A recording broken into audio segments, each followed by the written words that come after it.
First of all अस्सलाम वालेकुम student. आज हम लोग डिस्कस करेंगे जी operational amplifier as inverting amplifier. इससे पहले हम लोगों ने इसकी प्रॉपर्टीज़ के बारे में डिस्कस किया था जी, ऑपरेशनल एम्पलीफायर की क्या प्रॉपर्टीज़ होती हैं। तो आज हम लोग डिस्कस करेंगे जी एज एन इन्वर्टिंग एम्पलीफायर के ऑपरेशनल एम्पलीफायर को हम लोग किस तरह as a inverting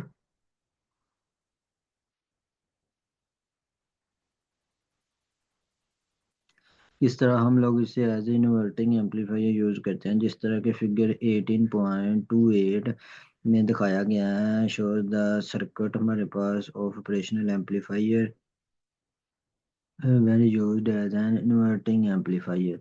The input voltage which is to be amplified, input voltage जिसको हम लोगों ने क्या करना है, एम्पलीफाई करना है, is applied at inverting terminal, means inverting terminals के ऊपर हम लोगों ने ये इनपुट वोल्टेज अप्लाई किया है। किसके ऊपर, इन्वर्टिंग मीन नेगेटिव टर्मिनल के ऊपर। Through register R1 V not is the output voltage, और ये हमारे पास है जी V not output voltage. The non inverting terminal हमारे पास कहाँ पे है, ग्राउंड है। ये जो नॉन इन्वर्टिंग है ये ग्राउंड है, मीन जीरो पोटेंशियल के ऊपर है। ये हमारे पास ग्राउंड पे है, तो इसका पोटेंशियल क्या है जी, जीरो है। It is potential is zero. Open loop gain is very high, हमारे पास जो ओपन लूप गेन है वो बहुत ज़्यादा हाई होती है, जिसकी वैल्यू होती है 10 की पावर 5। आउटपुट वोल्टेज में have any value between +12 and -12 voltage. Output voltage है उसकी वैल्यू हो सकती है +12 या -12 के दरमियान में।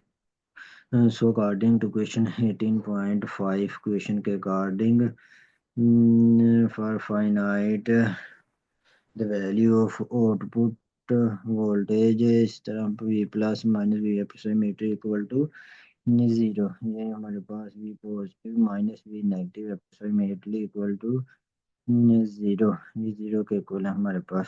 क्वेश्चन 18.15, ये क्वेश्चन है हमारे पास। Output voltage over input voltage, हमारे पास जो आउटपुट वोल्टेज इस तरह V plus minus V negative epsilon equal to zero हमारे पास है जी। V प्लस हमारे पास इक्वल आ गया जी V नेगेटिव के ऊपर क्या, अगर हमारे पास V प्लस वर्चुअली ग्राउंड पे होगा तो V नेगेटिव भी वर्चुअली ग्राउंड पे होगा। मीन इन्वर्टिंग टर्मिनल के ऊपर जो पोटेंशियल है वो भी ग्राउंड होगा virtually. So V plus is at ground, V negative is virtually at ground। virtually क्या है जी, ग्राउंड है। V नेगेटिव जो इन्वर्टिंग टर्मिनल के ऊपर वोल्टेज होगा वो भी virtually ग्राउंड होगा, तो उसमें भी पोटेंशियल जीरो हो जाएगा। तो हमारे पास इक्वेशन क्या बन जाएगी, करंट हमारे पास होता है I is equal to V over R, V plus minus V negative over R. V input इसे हम लोगों ने ले लिया, माइनस V नेगेटिव, हमारे पास क्या आ गया जी, जीरो। हमारे पास V इनपुट ओवर R1 हमारे पास आ गया। इस तरह करंट थ्रू R2, इस हमारे पास R2 में से करंट क्या होगा, इसके ऊपर हम लोगों ने ओम्स लॉ लगा लिया, I is equal to V over R. इसमें हमारे पास I2 हमारे पास आ गया जी, ये वाला V negative minus V naught over हमारे पास R2। इसमें क्या है जी, ये वाला V input minus V negative over R1, ये रिलेशन हमारे पास इससे निकल आया। और जब हम लोगों ने इस सर्किट के ऊपर, सर्किट के इस वाले हिस्से के ऊपर हम लोगों ने ओम्स लगाया तो हमारे पास आ गया जी, आई होता है V over R. V input में हमारे पास यहाँ से स्टार्ट हो रहा है V negative minus V output over R2 हमारे पास आ गया। अगर हमारे पास ये वर्चुअली ग्राउंड, ये ग्राउंड है, तो ये हमारे पास V नेगेटिव भी वर्चुअली ग्राउंड होगा, तो ये V नेगेटिव की वैल्यू जीरो आ गई। Minus V naught over R2, minus V naught over R2 आ गया। तो हमारे पास as practically no current flows between negative inverting and non inverting terminal के दौरान प्रैक्टिकली कोई करंट फ्लो नहीं कर सकता। ये पीछे हम लोगों ने इसकी प्रॉपर्टी डिस्कस की थी। तो so according to Kirchhoff's current rule हमारे पास होता है I1 is equal to I2। हमारे पास I1 इक्वल होता है I2 के। I1 ये था हमारे पास, रिलेशन आया हमारे पास कौन सा, ये वाला। और I2 हमारे पास ये वाला रिलेशन आया था। तो ये इक्वल आ गया हमारे पास आउटपुट, तो इनपुट ये नीचे चला गया, ये ऊपर आ गया, -R2/R1। तो हमारे पास ये आ गया जी voltage gain of inverting amplifier नफी R2/R1। नेगेटिव साइन का मतलब है कि हमारे पास indicates that output signal is 180 degree out of phase with respect to input signals, means 180 degree phase difference between output and input voltage.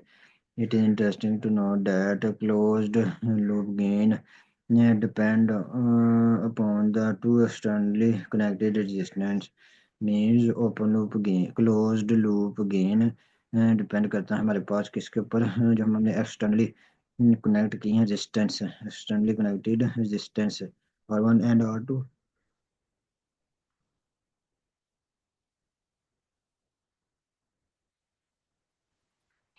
The gain is independent.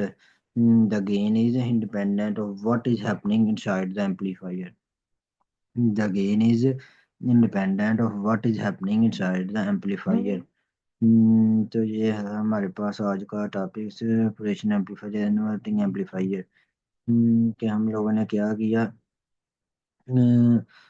Input voltage apply किया गया inverting terminals के ऊपर, उसके across हमारे पास ये resistance R1 है, क्योंकि जब भी किसी कॉइल में से करंट पास करता है तो उसमें रेजिस्टेंस होती है, वो ये शो की है इस तरह। जब यहाँ से होते हुए करंट आगे आउटपुट सर्किट की तरफ जाएगा तो रेजिस्टेंस R2 हमारे पास वो होगी। तो ये हमारे पास भी पॉजिटिव ग्राउंड है, मीन्स पोटेंशियल जीरो है। तो अगर ये ग्राउंड है तो ये वाला भी वर्चुअली ग्राउंड होगा V नेगेटिव के ऊपर।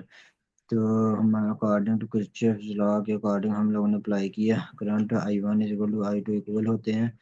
तो हमारे पास आ गया जी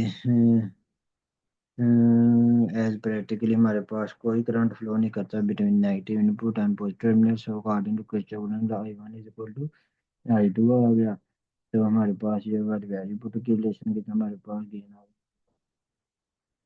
ये वन नेगेटिव साइन शो करता है कि 180 डिग्री फेज शिफ्ट है between input and output signal, और गेन डिपेंड कर रहे हैं externally connected resistance R1 and output signal independent of what is happening inside the amplifier.